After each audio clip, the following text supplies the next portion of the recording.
Good afternoon, everyone. This is Megan Kiefer, the Curriculum Specialist for English Language Arts, here to talk to you today about constructed responses. You may have previously heard these referred to as extended responses or even performance-based assessments.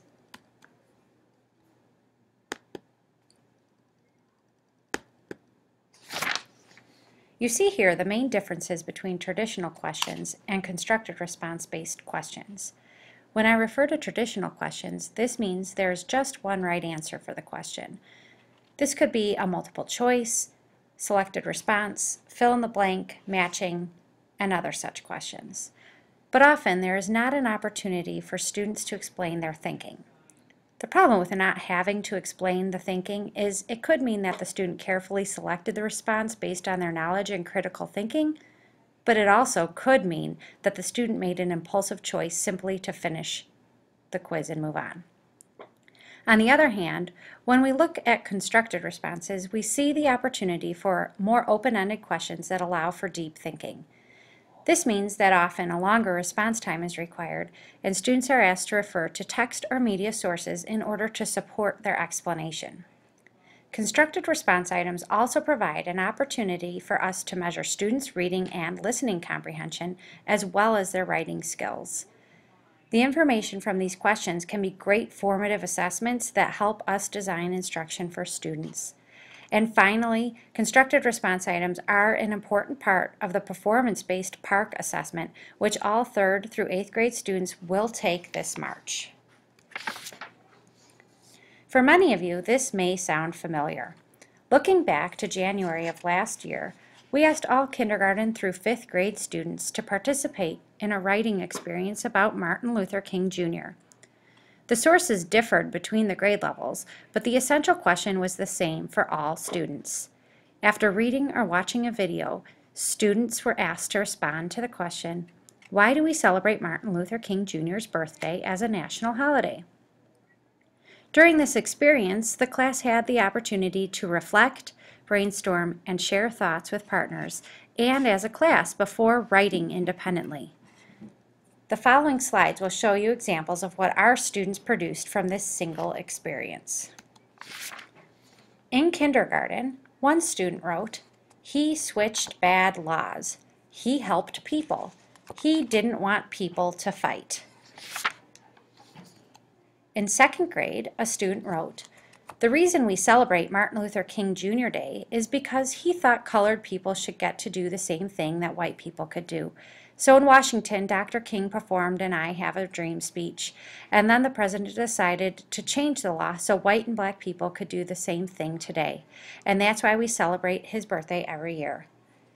The evidence this student cited includes referring to the I Have a Dream speech here, and talking about how the president decided to change the law so black and white people could do the same thing today. Moving on to 4th grade, you see a longer sample. This student also refers to the I Have a Dream speech and Martin Luther King's amazing words at the beginning of his writing. But here you see the student refers specifically to the fact that he was jailed many times, but that didn't stop him at all. The previous examples were all from a single writing experience done in January over a series of 2 to 3 lessons.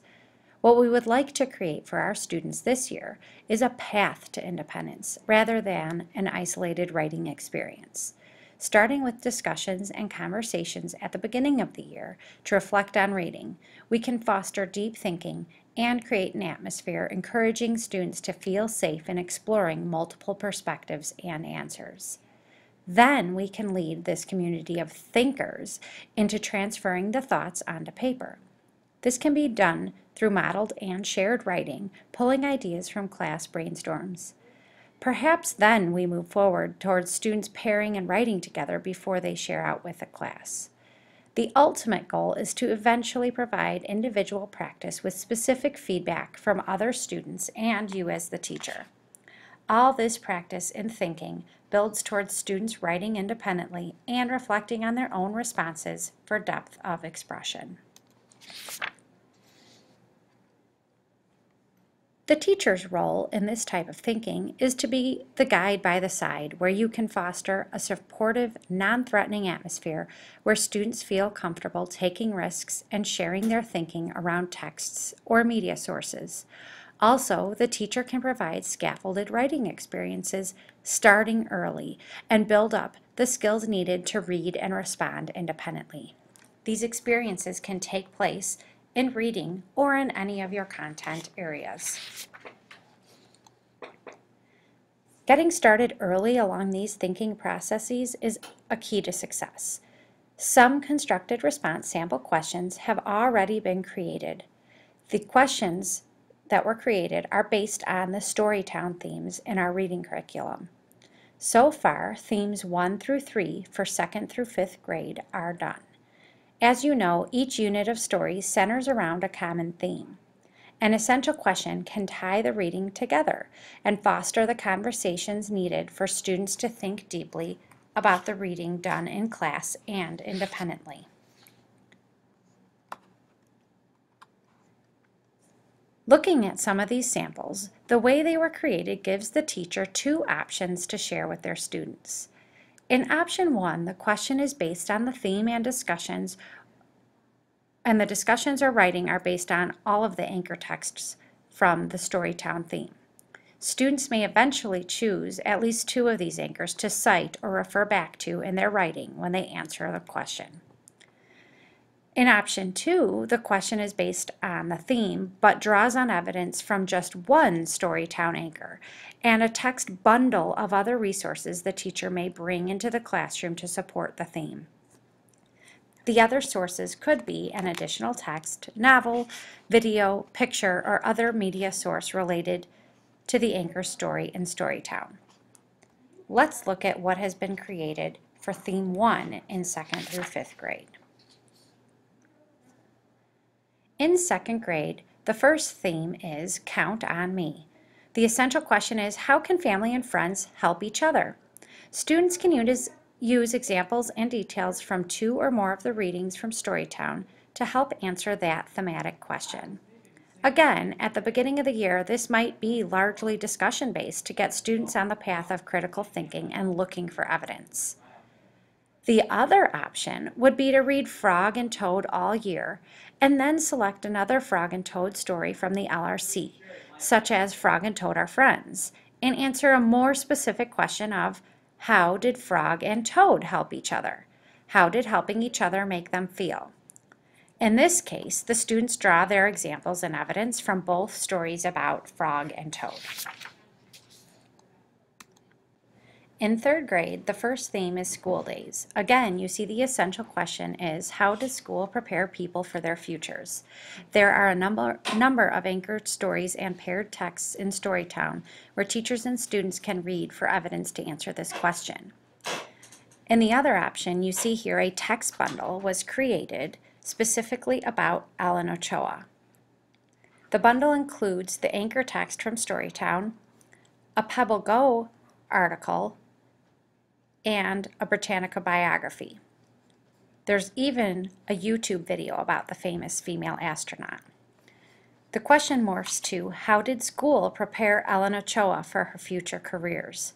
And students can draw on these multiple sources within the text bundle to respond with examples. Again, this can be scaffolded at the beginning of the year to foster the thinking skills needed before transferring the ideas into writing. In 4th grade, the first theme is Facing Challenges. The question here is, where can people find the strength to help them face challenges, or what can you learn as a result of facing your challenges? Students can be guided to answer the question using Storytown anchors for evidence. In option 2, the sample text bundle centers around Jackie Mitchell. The anchor story is Mighty Jackie, Strikeout Queen. But this can be bundled together with an 8-minute video about the Jackie Mitchell story on YouTube. Evidence from these 2 sources can be drawn together to answer, what challenges did Jackie face, or where did Jackie find the strength to help her face challenges? Lastly, in 5th grade, the theme is Finding a Way. The first option reflects the thematic question of, how do people tap into inner strengths to help conquer challenges? Or the second option reflects a text bundle about Nellie Bly, which draws on a Cobblestone article, a YouTube video, and even an NPR audio clip. In all these samples, you see that option 2 allows for teachers to draw on multiple multimedia sources we have available in District 64, but still ties to our Storytown guidelines by anchoring to the theme or even to a specific text. Remember, the idea behind getting started early with conversations and brainstorming as a class allows ample time to create an atmosphere of deep thinking, which will lead much more naturally into eventual independence in writing for all students. This slide shows a suggested time frame where all grades begin with open-ended discussions centered around thematic essential questions, brainstorming ideas as a class or in cooperative learning structures such as think, pair, share, or turn to your partner. During this time, the teachers can begin modeling how to turn thinking into writing through shared writing or small chunks of answering questions. By December, we hope 3rd through 5th grade students should begin writing independently, even if they are still given the opportunity to brainstorm together as a class. Another benefit to starting early and gradually building to independent practice is by the time they are asked to perform on the new state park assessment, they will have had plenty of exposure to the thinking processes needed to construct a response on the performance-based assessments. In kindergarten through 2nd grade, the timeline might be slightly different as they work toward this independent stage by the end of the year. Preparing students to think deeply, thoroughly, and critically is a task we cannot begin too early. If we create classrooms where students are willing to take risks, share their ideas and thoughts, delve deeply into issues and topics, and take responsibility for their own learning, our students will become deep thinkers who will not only perform well today, but are more prepared for the increasingly complex world they will face tomorrow. Individuals and teams can create their own sample constructed responses. This could be based on things in your reading themes or even in your content areas such as a social studies topic or science unit. Please share your successes and challenges so we can all learn together. And I personally would be happy to meet with individuals or teams to collaborate and brainstorm new ideas. In an effort to be more available and collaborative, the curriculum team is coming to your building. You may have already heard, but this year the core curriculum specialist team will be spending designated time in each building. During this time, teachers can drop in or schedule time with one or multiple curriculum specialists to plan, problem solve, or even visit your classroom. The first round will be as scheduled here. We hope teachers find it to be available use of time and resources. Thank you for taking the time to listen today. I hope you have a wonderful rest of the day.